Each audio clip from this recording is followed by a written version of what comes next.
On s'y croirait. Bonjour à toutes et à tous, bonjour YouTube, bonjour c'est Salcatch, et bonjour. C'est l'heure de parler tranquillement, comme il se doit, de WrestleMania 38, nuit 1, et une seconde vidéo qui sortira pour la nuit 2, avec une particularité d'ordre contrainte horaire. J'ai tout expliqué ça sur twitch.tv/Turi316, où je suis présentement en live. Et oui, j'y reste. Mais je reviendrai bien entendu pour ne serait-ce que déjà dès demain l'Euro Recap. On est parti, WrestleMania.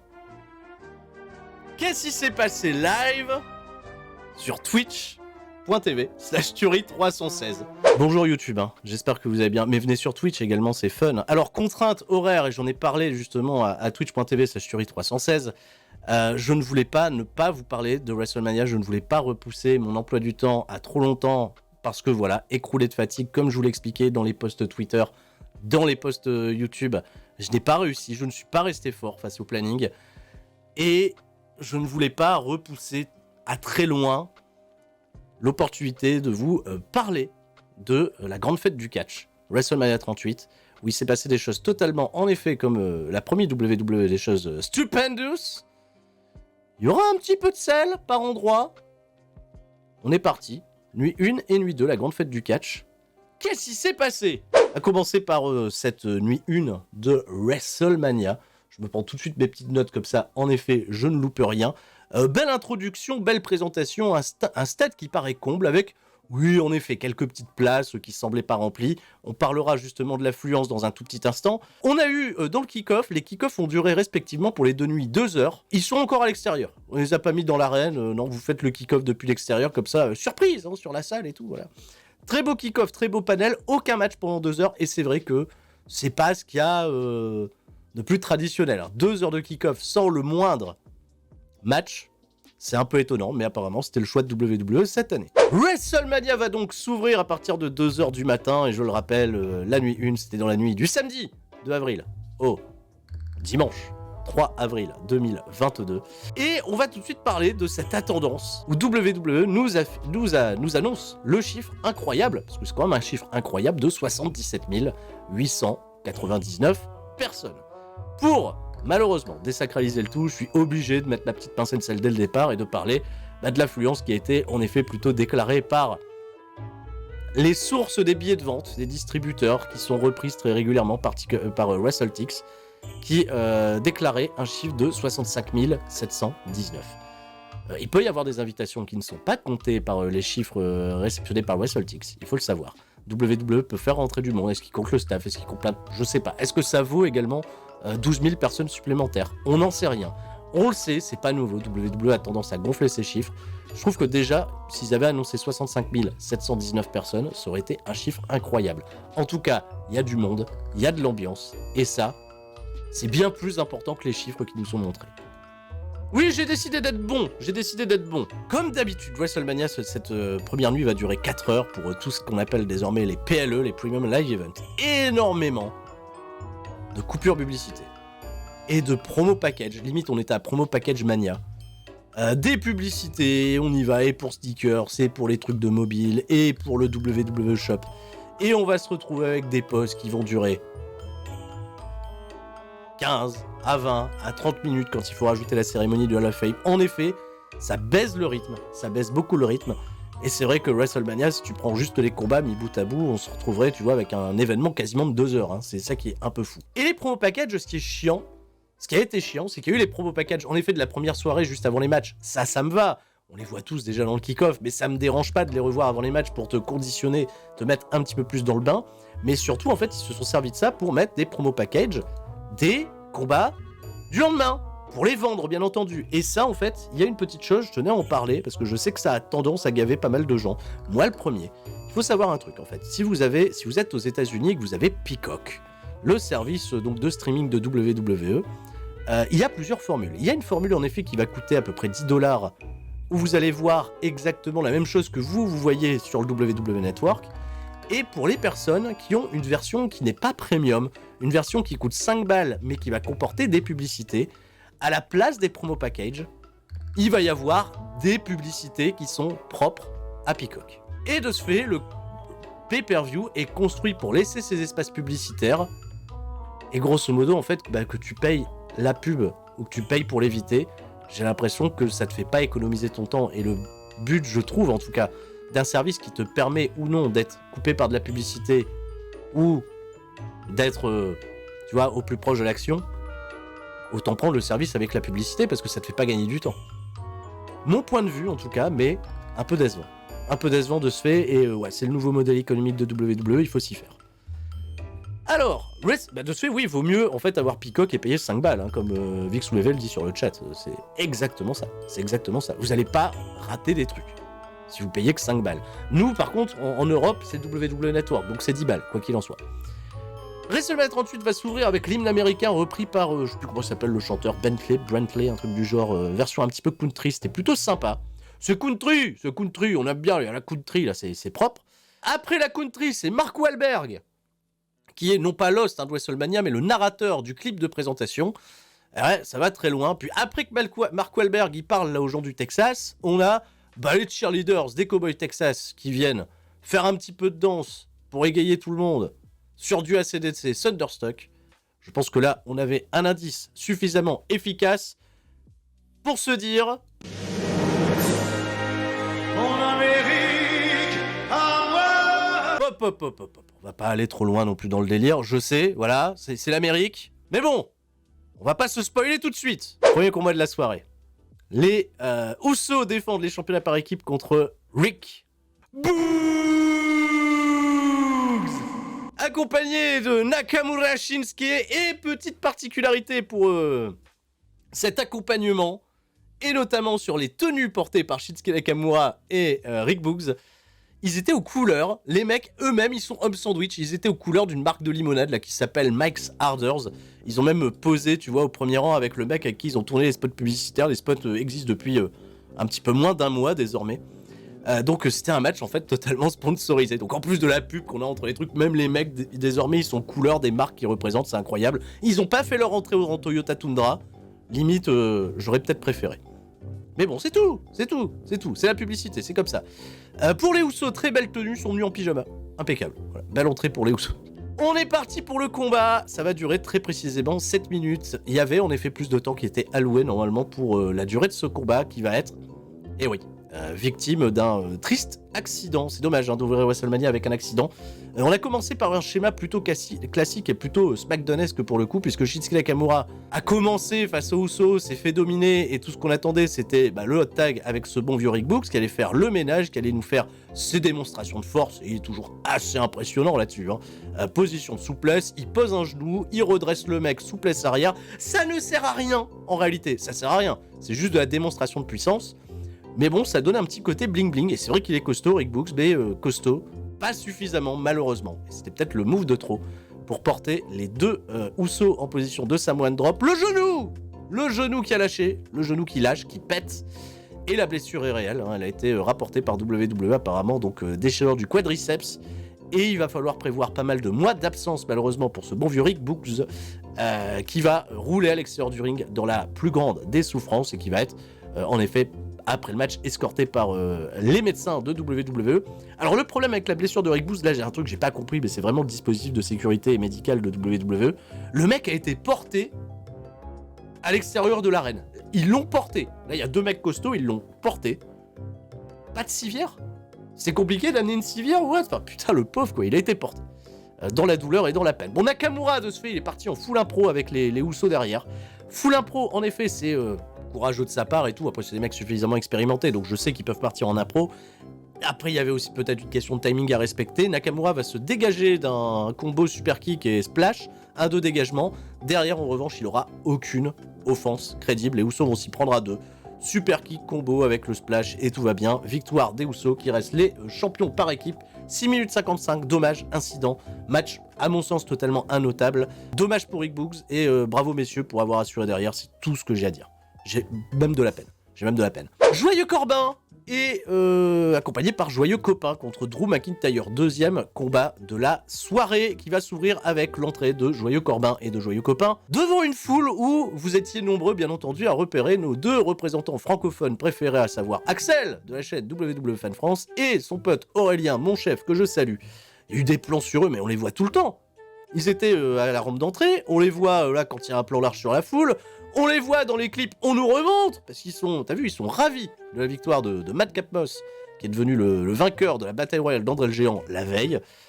Et ben on les voit même jusqu'à la rampe d'entrée, où ils nous ont gratifiés, à nous, c'est pour nous, c'est pour la chaîne C'est ça le catch, et c'est cadeau. Ils sont incroyables, une incroyable pancarte à l'entrée de Joyeux Copain et de Joyeux Corbin. Restons pantois. La pantoiserie était donc bien présente à WrestleMania, pour le WrestleMania le plus stupantois des WrestleMania. Allez, le kebabier, lui, par contre, il s'en bat les couilles. Il fait son entrée, il met des taquets, il va corde à linge. Il voit pas le jour au début de match, évidemment, Joyeux Corbin, qui n'a pas été présenté très très fort, mais plutôt comme un lâche et couard au courant des dernières semaines. Donc l'avantage est bien entendu pris par McIntyre. Happy Corbin, il arrive à revenir. Alors Madcap Moss, à un moment, il doit intervenir et il n'intervient pas.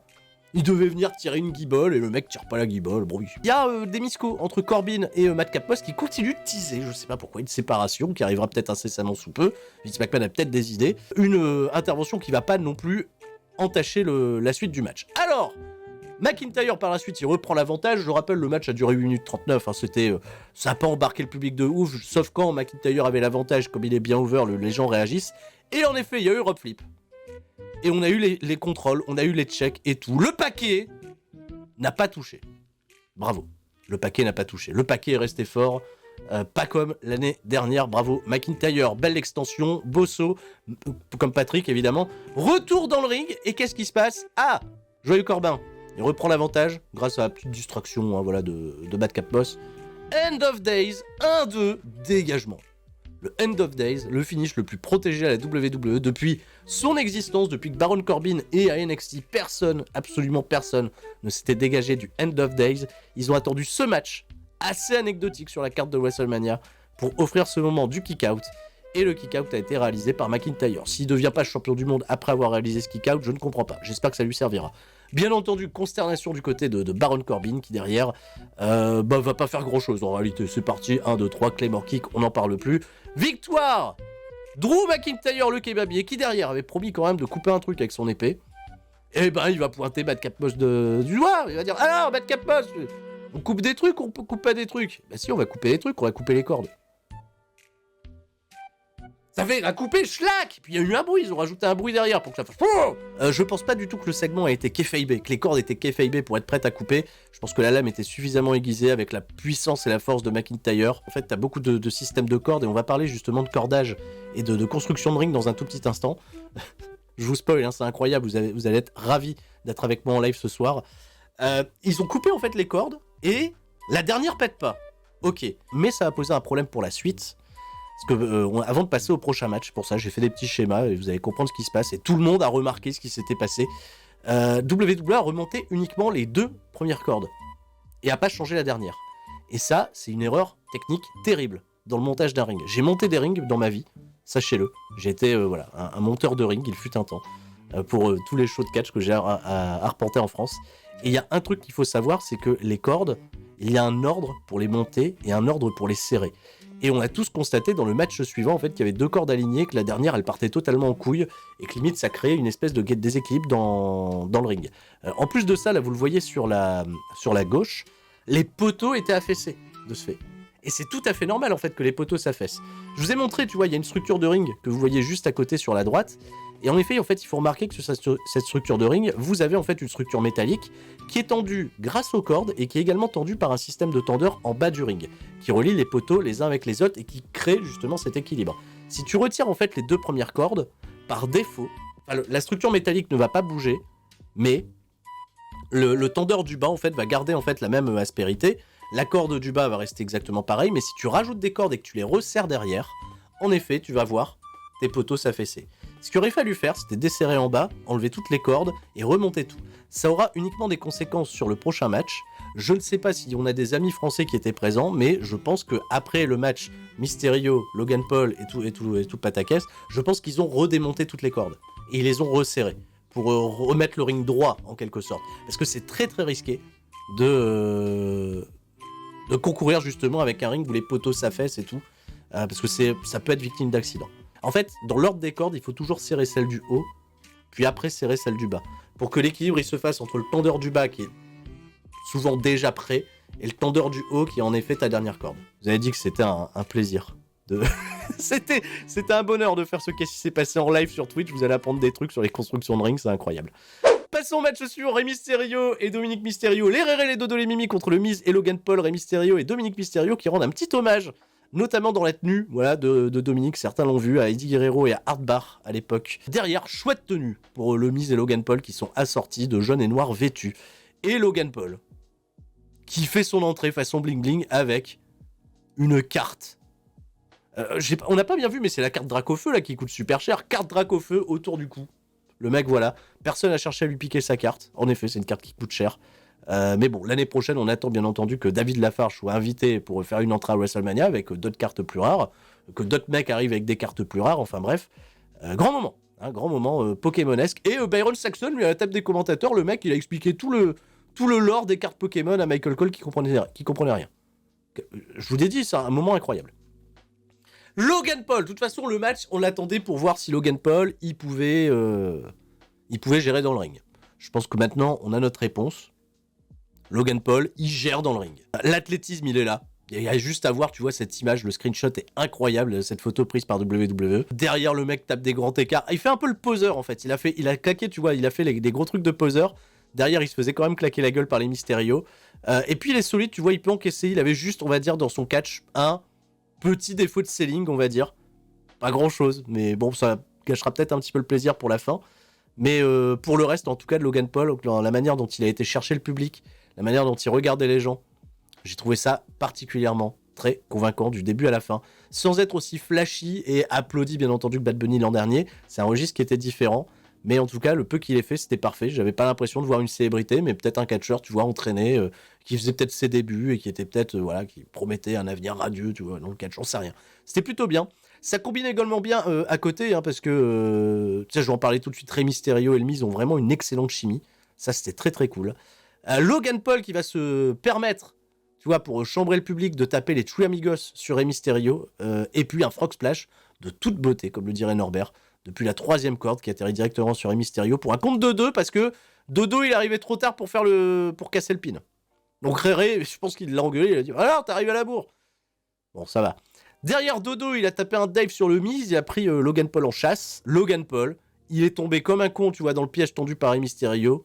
Le croc en jambe, les cordes, on est parti, double 619. C'était bien parce que ça racontait une histoire. Chaque fois, Logan Paul s'enfuyait en weekly avant de se manger le double 619. Là, il l'a pris, comme ça, pas de problème, c'est respecté. Derrière, frog splash de l'un, de l'autre.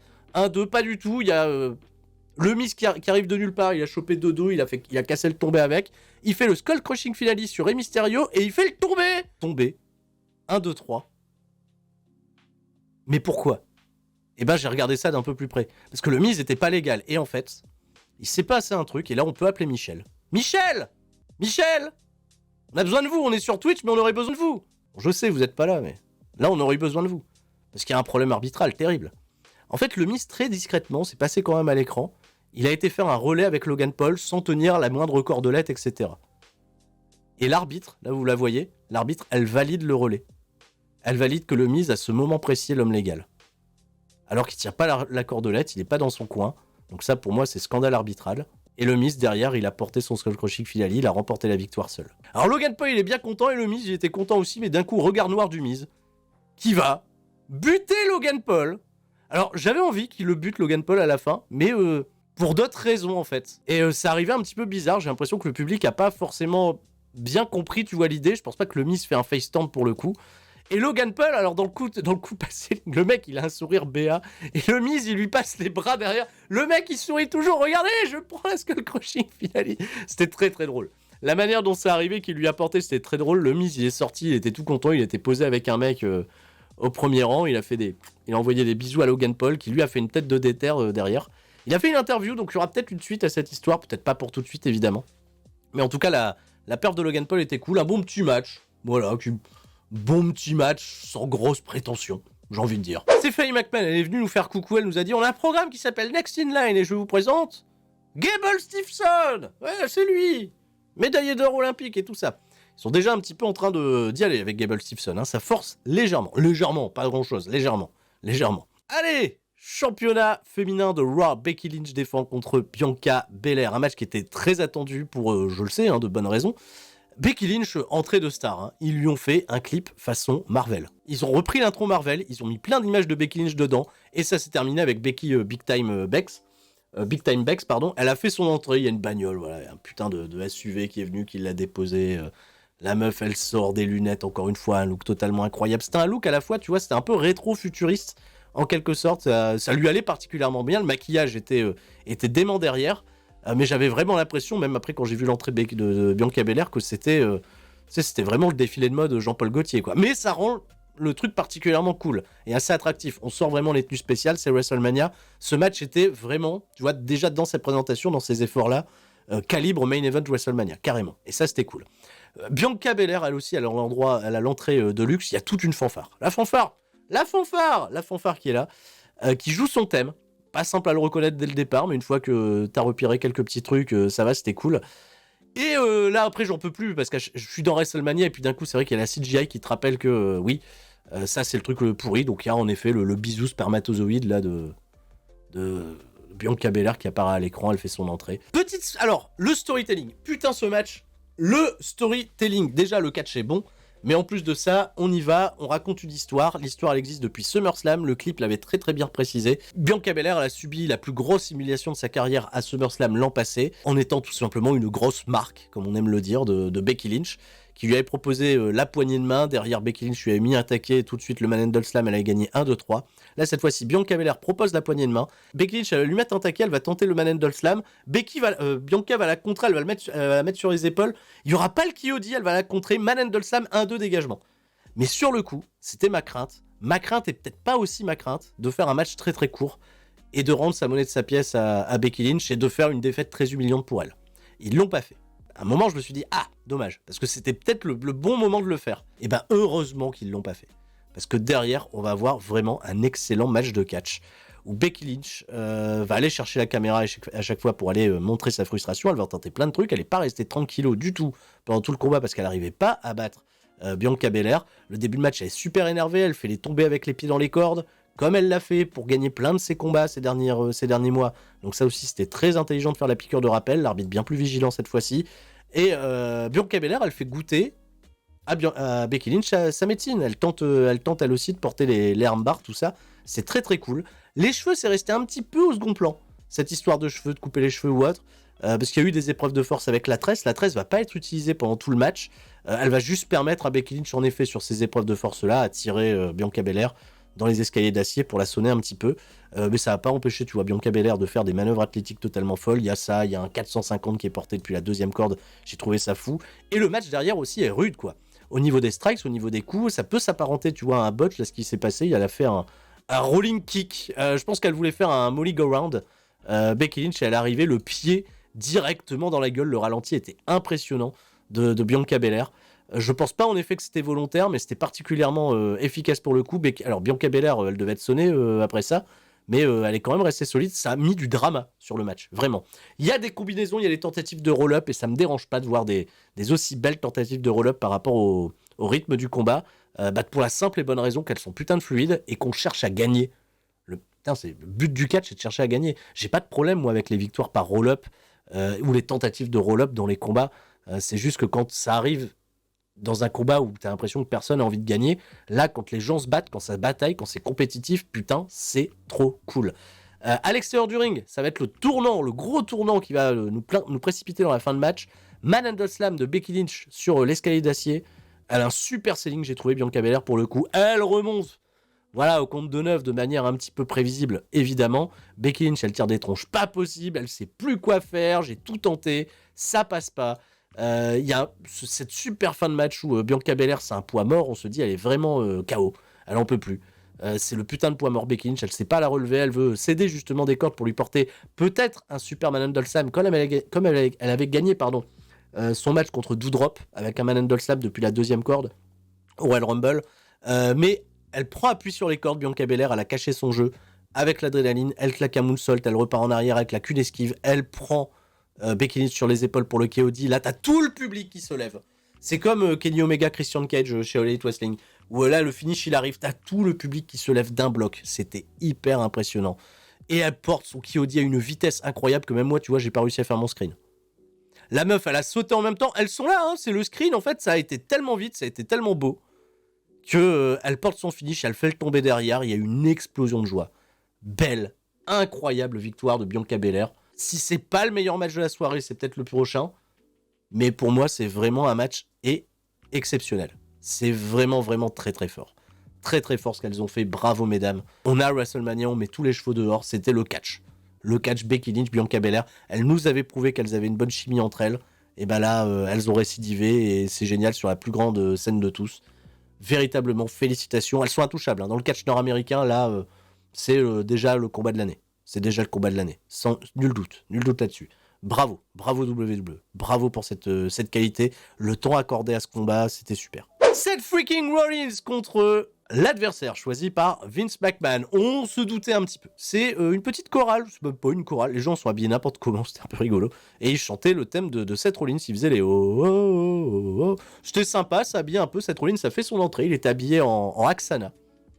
Pour ceux qui se rappellent d'Axana. C'est vrai, il est habillé en Axana, ça m'a fait péter des barres. Et il attend son adversaire, la salle elle va se plonger dans le noir, il va y avoir des feux d'artifice qui vont partir du ring et qui vont le surprendre, qui vont remonter jusqu'à la rampe d'entrée. Et qui dit feu d'artifice, bien entendu, dans le catch, dit que tout le budget passe là-dedans pour un seul homme. En tout cas, à l'époque, c'était le cas du côté d'All Elite Wrestling, et bien entendu, il est là.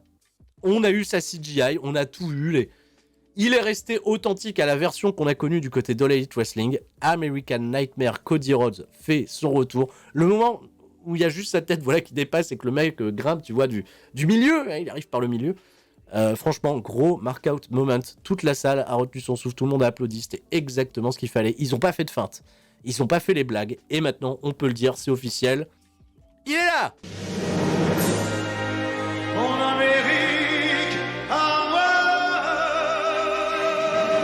Seth Rollins, expression faciale qui change, le sourire quand même qui se dessine sur lui, et Seth Rollins qui est incroyable. Il est très narquois vis-à-vis de AEW, vis-à-vis du circuit indépendant, en disant que WWE c'est la Big League, c'est là où ça doit se passer. On lui avait déjà posé des questions à l'époque. Ah ouais, si t'affrontais tel mec de All Elite Wrestling, bah quand il aura fini de faire Mumus dans ses petites ligues, il viendra m'affronter sur la plus grande scène à WrestleMania, et c'est comme ça que ça se passe. Quelque part, c'est à la fois victoire pour Seth Rollins, parce que Cody vient de All Elite Wrestling pour aller l'affronter, donc il y a la satisfaction derrière. Certains vont être accusés d'avoir retourné leur veste en disant ah voilà, maintenant qu'il est là-bas, ça y est, vous retournez votre veste. Bon, bref, il n'y a pas de veste. La veste, c'est la veste du catch. Et là, en fait, tout le monde est gagnant avec ça. All Elite Wrestling sont je vais pas dire les premiers gagnants, parce que l'acte, c'est Cody, il a la WWE, et j'espère en tout cas que ça leur fera du bien.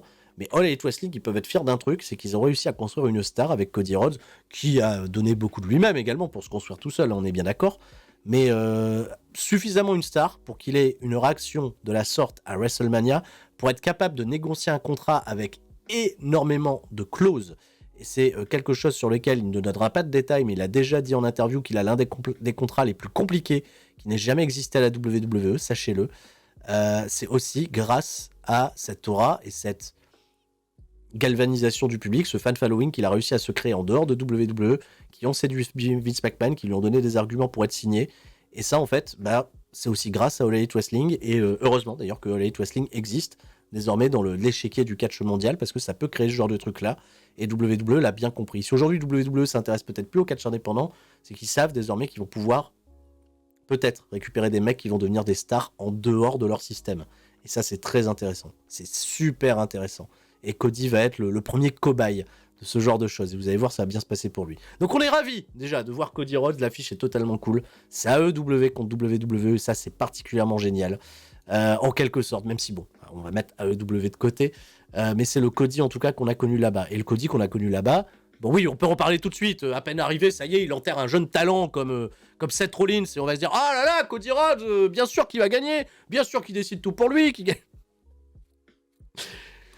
Bon, bref, soit, ça reste quand même, et c'est vraiment mon point là-dessus, un excellent catcheur qui a été auteur de pas mal des meilleurs combats du côté de l'Elite Wrestling, notamment son dernier en date contre Sammy Guevara. Moi j'adore son combat contre Chris Jericho qui est super. Il en a pas mal de très très bons à son actif. Et là, de ce fait, ouais, c'est un petit peu rencontre inédite. Alors, ça a du mal un petit peu à se mettre en place. On sent que Cody, c'est un diesel qui met du temps à chauffer. Je pense qu'en effet, hein, t'es là, 70 000 personnes, t'es un peu stressé, tout ça. Bon, bref, ça doit jouer. Et puis, l'attention, elle est clairement sur lui. Seth Rollins, il devient assez, de ce fait, anecdotique. Il s'efface un peu, tu vois. Il va être juste le catcheur qui va permettre à Cody Rhodes de briller. Et ça, c'est indéniable. C'est indéniable. Cody Rhodes et Seth Rollins, ils vont faire un super travail, j'ai trouvé dès le début de match, parce qu'ils vont chacun se cibler une partie du corps. Seth Rollins va s'attaquer aux côtes de Cody Rhodes, et à chaque fois qu'il reprendra l'avantage dans le match, toujours à partir de ce travail au niveau des côtes. Et de son côté, Cody Rhodes, lui, va s'attaquer aux bras de Seth Rollins. Et il y a toujours eu cet échange et cette dynamique qui est restée tout au long du match. Donc il y avait cette partie technique et storytelling qui était assez intéressante. Beaucoup de contres, bien entendu, des tentatives de finish dès le départ. Hein. Cody, il tease des trucs, il tease le Crossroads, il a teasé un moment un pedigree, les gens étaient en feu. Ils s'attendaient à le voir faire un pedigree, ça aurait été incroyable. Il va passer un premier Crossroads qui va obtenir un compte de 2. Derrière, Seth Rollins va avoir une super phase offensive où il va notamment réussir un reverse Brainbuster depuis la 3e corde, enchaîné avec un reverse DDT élevé qui était fantastique, compte de 2. Le pedigree pass, compte de 2. Toutes les réactions étaient cool, le catch était vraiment bien. C'est monté crescendo. C'est vraiment, et même pour l'instant, WrestleMania, il monte vraiment comme ça. Hein. Il monte comme ça, dans un registre totalement différent du match précédent qu'on a vu entre Bianca Belair et Becky Lynch. On a eu vraiment, tu vois, de la beauté technique, il n'y a pas à chier, quoi. C'était vraiment très propre. On peut peut-être reprocher 2-3 hésitations ou un petit botch parce qu'il y a mauvais placement ou autre à certains endroits, mais franchement, j'ai envie de mettre ça de côté, je m'en bats les couilles. Les gens sont investis, ils sont dedans. Cody Rhodes, il catch, en effet, pas comme il catchait à l'époque de WWE, maintenant c'est son moveset. Il y a que le double underhook, pas le driver, qu'il a pas ramené, mais là il a son cutter et tout depuis la 3e corde, tout va bien. Et il a enchaîné derrière un premier Crossroads, il en a fait un second. Derrière, il s'est arrêté, il a fait les coups de poing, Bionic Elbow pour petit hommage au papa. Ça a été très très bien reçu de la part du public. Pour derrière, dernier Crossroads et remporter la victoire sur Seth Rollins. Victoire de Cody Rhodes qui marque les esprits. Marque les esprits pour un match qui est sur Cage Match, c'est le match qui est le mieux noté de la soirée. À titre perso, j'ai préféré Bianca Belair contre Becky Lynch, mais voilà, historiquement, ce combat aura une place beaucoup plus importante. J'ai même envie de dire, je pense, dans l'histoire du catch. Et pour sa symbolique et son importance. C'était super. Bravo Cody Rhodes. Bienvenue. Bon retour à la maison. Welcome home. C'est mon ressenti après. Alors, par contre, qu'est-ce que c'est que cette compagnie de t-shirts WWE là, à peine le mec il arrive, 5 minutes après son arrivée, hop, WWE Shop, il y a déjà plein de t-shirts Cody Rhodes qui sont disponibles. Ah ça, hein, on peut chambrer, hein, AEW. Ah, la compagnie de t-shirts là, bim, à peine arrivé, 3 t-shirts. Allez, clac. Attention WWE. C'est pas parce que vous avez pris Cody qu'il va falloir prendre les habitudes des autres. Hein. Ça, oui, ça va rentabiliser. Je pense que là, les t-shirts, ça va partir, ça va y aller. Ouais, et puis ils sont beaux, ils ont fait des beaux t-shirts et tout. Enfin bon.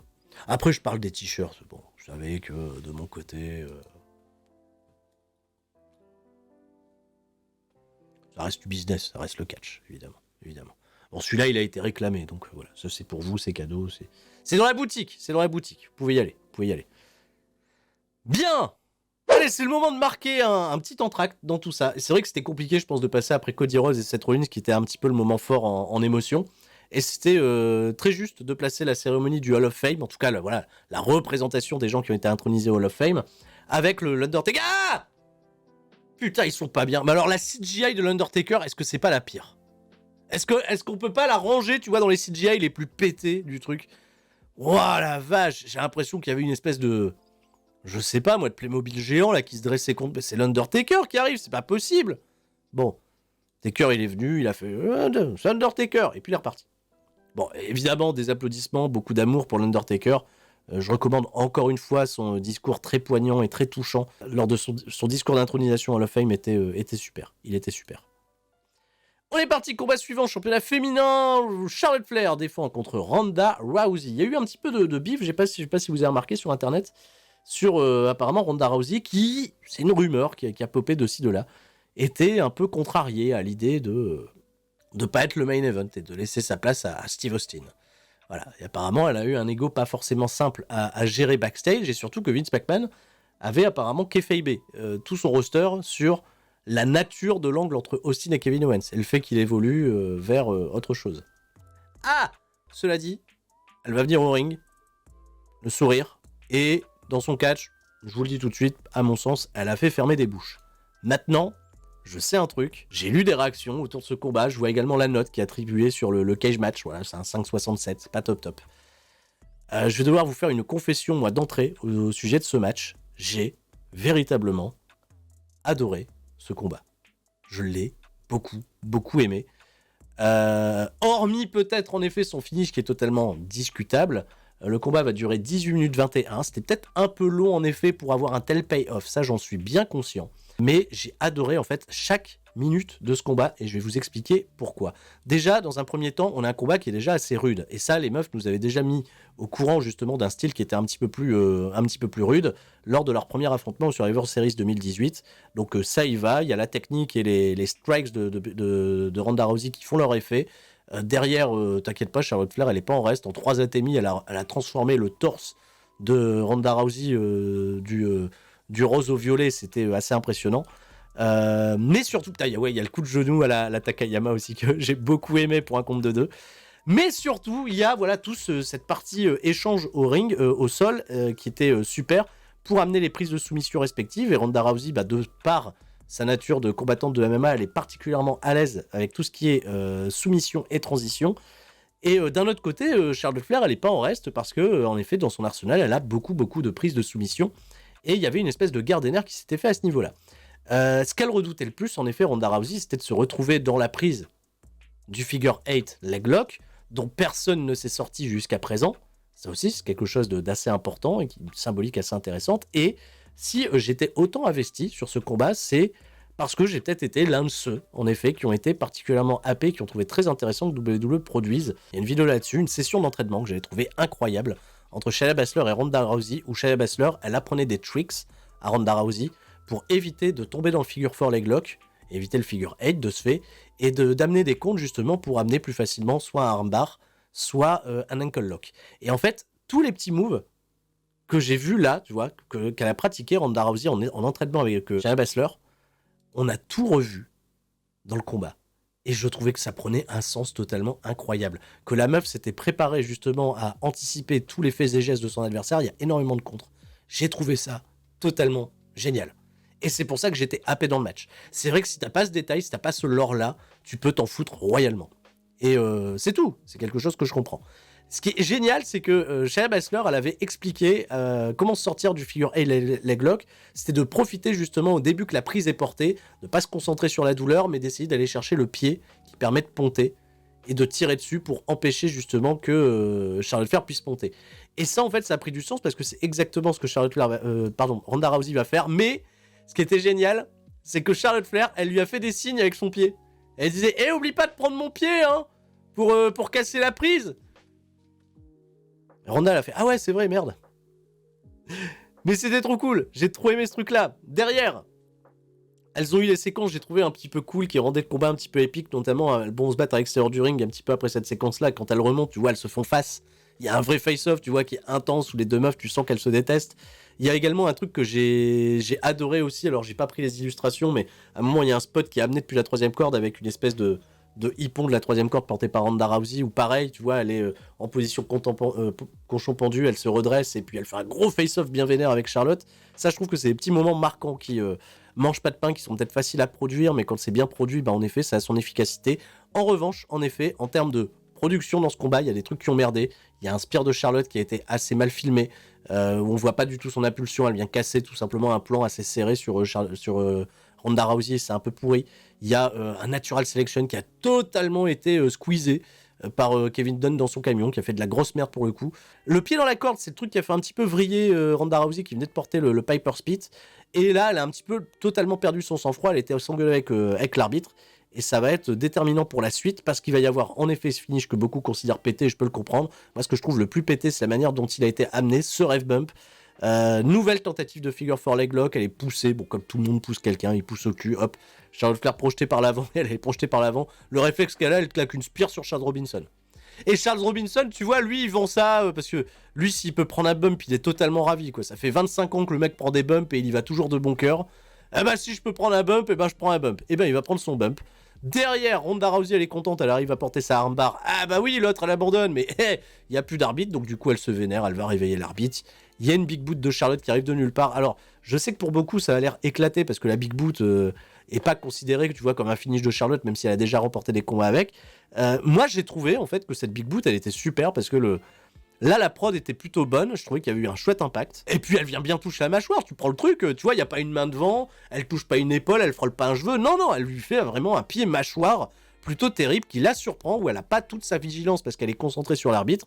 Je trouve ça logique qu'elle perde sur un compte de 3. Et enfin, putain, merci Vince McMahon, enfin, on nous a rendu une Ronda Rousey qui était faillible, qui a un problème justement d'attention, qui s'était concentré uniquement sur l'aspect catch et technique de son adversaire, et elle a oublié que Charlotte Flair, c'est l'héritière, en effet, Ric Flair, de Dirtiest Player in the Game, et qu'elle va saisir tous les rouages qui existent autour du catch, et c'est pour ça aussi, c'est ça que je trouve cool, le catch à gagner est sur le MMA, ce genre de truc là, voilà, parce que les règles dans le catch, elles sont faites également pour être contournées, pour être brisées, et c'est pour ça que les catcheurs peuvent raconter des histoires fascinantes contre n'importe qui. J'ai vraiment beaucoup aimé ce match, on aurait pu s'attendre à mieux, c'est peut-être le début avant autre chose, mais moi avec cette lecture là, je suis plutôt convaincu. Je pense pas que les angles qu'on aura les semaines prochaines en weekly entre les deux femmes vont être particulièrement mieux que les précédents, mais s'il y a de la baston derrière entre les deux femmes, si elle doit faire un combat de soumission, peu importe, je suis preneur. Je suis preneur.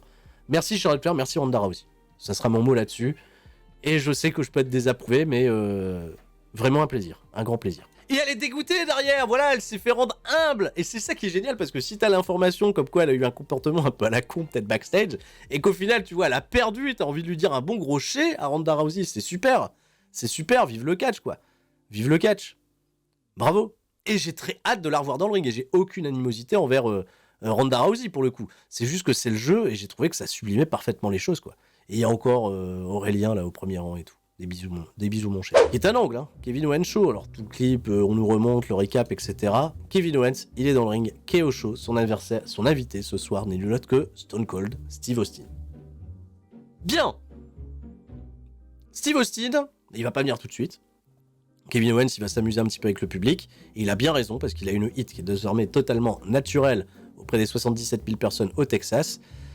Le mec va juste se contenter, tu vois, sur un gros plan qui est reporté un petit peu partout dans l'arène, tu vois, de sourire. Ça déclenche des huées. Il a rien besoin de faire. Alors évidemment, il va chambrer les gens sur le Texas, il va chambrer Stone Cold Steve Austin, il va dire « Je l'invite pas tout de suite parce que ça reste quand même mon show, tout ça. On va inviter l'autre con et vous allez pas être content et tout ça. » Et il part, tu vois, dans tout son trip, où il va encore mal parler du Texas, il va mal parler des mecs avec des chapeaux et tout ça. À un moment, stop, on en a marre, on lance le bruit de glace. La musique d'Austin et le plafond du AT&T Stadium s'est soulevé. Le plafond du Texas s'est soulevé.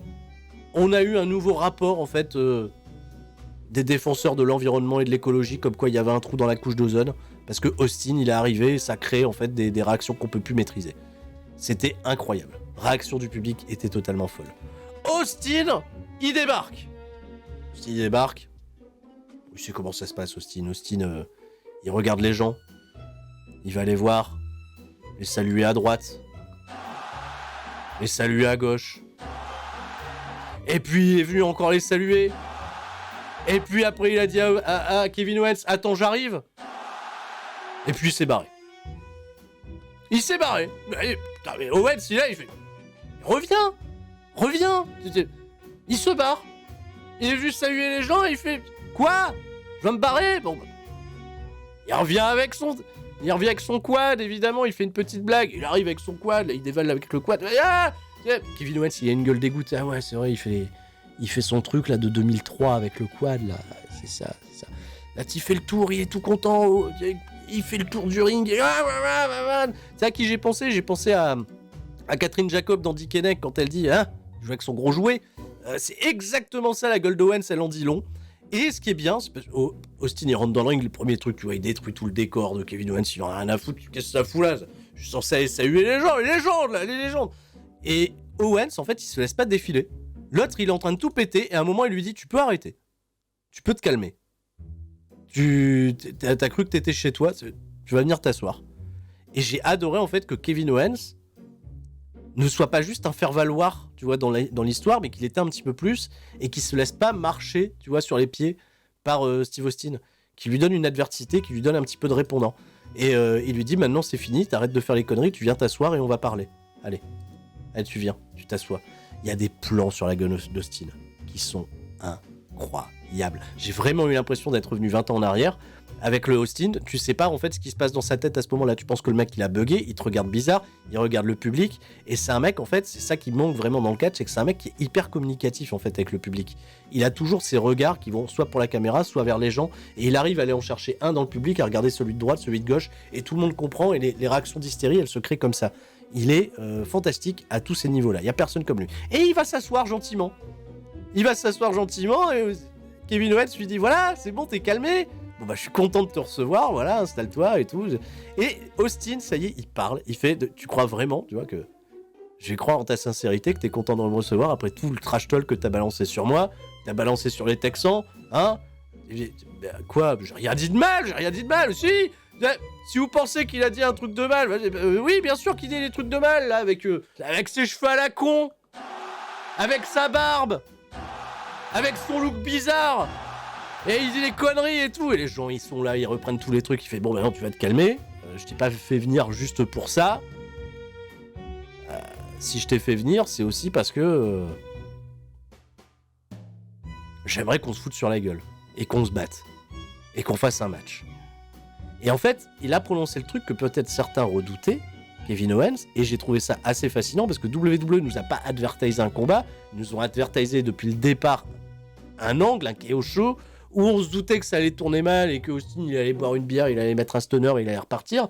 Là, en fait, l'idée de base qui avait fleuri sur les réseaux sociaux à l'époque, sur les dirt sheets, c'était en effet que Austin soit prévu pour un combat. Mais on a eu l'impression en fait qu'on avait fait machine arrière à ce niveau-là.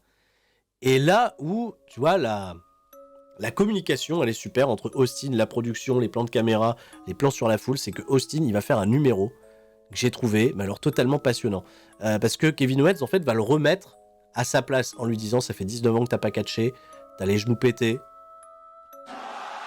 t'as le cou pété, t'as la tête pétée, t'es dans un sale état, mais moi aussi, tu sais, j'ai un peu mal à la tête, tout ça, donc t'es là, maintenant, tu peux plus faire machine arrière, qu'est-ce qu'ils penseraient les gens si tu catchais pas? Et là, Austin, ouais, putain, il commence à regarder, tu vois, autour de lui, il est concerné par le truc, c'est vrai qu'il a jamais pu faire ses adieux au public, et il va regarder Kevin Owens dans les yeux, tu vois, pour voir s'il est vraiment sérieux et tout, est-ce que je vais le faire? Mais l'autre est totalement sincère, il lui dit, il continue de le provoquer en disant, qu'est-ce qui va se passer si tu le fais pas, tout ça. Austin, t'as le regard lointain, quoi. Le regard lointain, parce qu'il va peut-être prendre, tu vois, la décision la plus importante de toute sa carrière. Et là, en effet, on va croiser les yeux des gens, on va tourner la tête. Et il y a les plans de caméra, en effet, sur le public qui lui disent « Vas-y, fais-le, ça chante Austin. » Les gens, ils se disent « Il va pas nous lâcher, Austin. » Austin prend le micro et il nous dit « Bah, en fait, j'ai réfléchi. Je vais... Bah, en fait, je suis pas Austin. Voilà, j'étais un imposteur et puis je rentre à ma maison et puis on fait pas de match. Allez, salut !» Pas du tout. Austin il se chauffe, il va faire ce qu'on attend de lui évidemment, si vous voulez voir Stone Cold Steve Austin. Enfin non, il ne fait pas comme ça, il fait même très précisément si vous voulez voir Stone Cold Steve Austin casser la gueule de Kevin Owens, give me a hell yeah. Évidemment que tous les gens font hell yeah. Give me a hell yeah, I said give me a hell yeah. Et on est parti. Il y a un arbitre qui arrive, il fait amenez-moi un... Il voulait dire un goddamn referee, amenez-moi un putain d'arbitre. Et en fait, il a juste dit God, et après il s'est arrêté, il fait arbitre. Hein, t'as vu, il se modernise quand même, Steve Austin. Et là, en fait, c'est parti. Les mecs, ils se sont levés comme des gentlemen. C'est-à-dire que maintenant, tu vois, on sait que... Tu sais, c'est comme t'as certains films d'action, tu sais, où les deux mecs, ils vont se croiser, ils savent qu'ils vont devoir se tuer, tu vois, il y a un duel. Ça les empêche pas, tu vois, d'avoir une conversation, de se regarder dans les yeux avant de se mettre à mort. C'est tranquillement, tu vois, enlever la petite gourmette, etc. Maintenant, on va se bagarrer. C'est exactement ce qui s'est passé entre là, Austin et Owens. Ils ont pris les chaises, ils les ont dégagées, ils se sont regardés. Et je pense que dans le public, en fait, tout le monde s'est regardé aussi. Putain, il va vraiment catcher, Austin. Après 19 ans, il va vraiment catcher. Et là, il se passe un truc que j'ai trouvé fantastique. Là encore, hein, la prod, c'est totalement fou, ça fait toute la différence. Le jeu de lumière. Il y a un plan sur Austin, la salle, elle est encore rouge, et d'un coup d'un seul, la salle, elle devient bleue. Et là, on sait. C'est parti. Et il y a eu une espèce d'émotion et d'énergie qui s'est dégagée de la salle, sans qu'il y ait particulièrement du bruit, mais t'as senti un truc, et en effet, là, ce qu'on appelle les goosebumps, hein, la chair de poule, qui commence à arriver, elle était là. Austin, Kevin Owens, c'est vrai. Et c'est parti. Échange de baigne entre les deux. On s'attend pas à ce que ça soit génial, tu vois. On sait, Austin, il est cramé sur certains trucs. On est juste sur un instant nostalgie et un moment qui a été créé avec une scène d'introduction.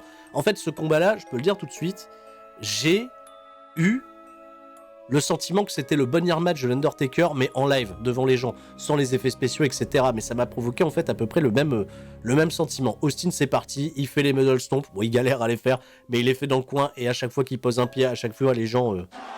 what, évidemment. Ça part à l'extérieur du ring, il va chercher une première bière. Voilà, et peut-être encore une bière ou deux, vu que c'est un no holds barred, j'ai oublié de le préciser, c'est un no holds barred, tout est permis, voilà. Kevin Owens, il passe pas non plus pour un mec 100% ridicule, parce qu'il va avoir quand même un petit peu d'offense, il va réussir à mettre une baigne ou deux à Austin, il va l'envoyer dans le poteau, on voit Austin prendre ses premiers coups, on se dit, ah, tiens, il y a une table qui va être sortie, c'est Kevin Owens qui passe à travers, et puis Austin, il a décidé, vas-y, on va se battre à l'extérieur du ring, on va se battre dans le public, petit bain de foule, voilà. Et là, putain, Austin, là, je me suis dit, qu'est-ce qui se passe? Ils sont tarés. Austin, il prend une souplex sur le ciment. Je me suis dit, là, il est fou, quoi. Il se dit, bon, quitte à se faire plaisir, autant se faire plaisir. Parce qu'après, il faut se dire, Austin, bon, s'il a catché devant 70 000 personnes, c'est qu'aussi la commission athlétique du Texas a validé qu'il pouvait justement pratiquer ce genre de truc-là. Donc c'est quand même qu'il a eu une phase de préparation super importante avant, même si qu'il ne lui demandera pas non plus, tu vois, je vais pas dire les plus grands des efforts, parce que déjà, de faire qu'une entrée, prendre le shoot d'adrénaline, être devant 70 000 personnes, ça peut ça peut, tu vois, baiser tout ton momentum, ça peut te décharger toute ton adrénaline. Là même précisément, je sais pas combien on est, tu vois, en live sur Twitch, mais volontairement je l'ai caché parce que je me dis peut-être que mon adrénaline, elle va flamber, je vais commencer à avoir chaud et puis je vais m'écrouler. Non, je suis parti. Austin, il est dans le mal. Il est ramené, mais ça va, il se réveille, il balance Kevin Owens sur la table des commentateurs. Pareil, il va chercher une bière. Il va en chercher une deuxième. Il y a trop de bière dans le truc. Kevin Owens, il finit par s'enfuir, il veut prendre le quad. Il sait pas comment ça démarre, le quad. Il a pas fait le quad, il se foutait de la gueule. Bah tiens, au lieu de te foutre de la gueule d'un mec qui fait un quad, t'aurais appris à t'en servir, t'aurais pu t'enfuir. Bon, c'était un petit peu débile, mais c'était pour amener un spot rigolo. Austin, il l'attaque, et puis ils ont décidé d'aller faire du quad ensemble. Ils ont remonté toute la rampe en quad, et là, Austin, il a rendu une souplesse sur Owens sur le côté droit. Une souplesse arrière sur Kevin Owens sur le côté gauche. Et puis finalement, il l'a fait rouler le long de la rampe. Il l'a ramené dans le ring, il a été chercher une bière. Il en a été chercher une deuxième bière. C'est Austin. Il n'y a pas de... C'est reparti. Et bon, il perd un peu de temps, malheureusement, il se mange un gros stunner de la part de Kevin Owens pour un compte de 1, de 2, et dégagement de Steve Austin. La réaction dans le public était totalement folle. C'était cool. Derrière, mais qu'est-ce qui se passe? Kevin Owens, il pète un câble, il n'a pas gagné sur son stunner. On va un petit peu abréger donc la fin de ce combat avec le spot suivant. Il va chercher une chaise et il fait le con.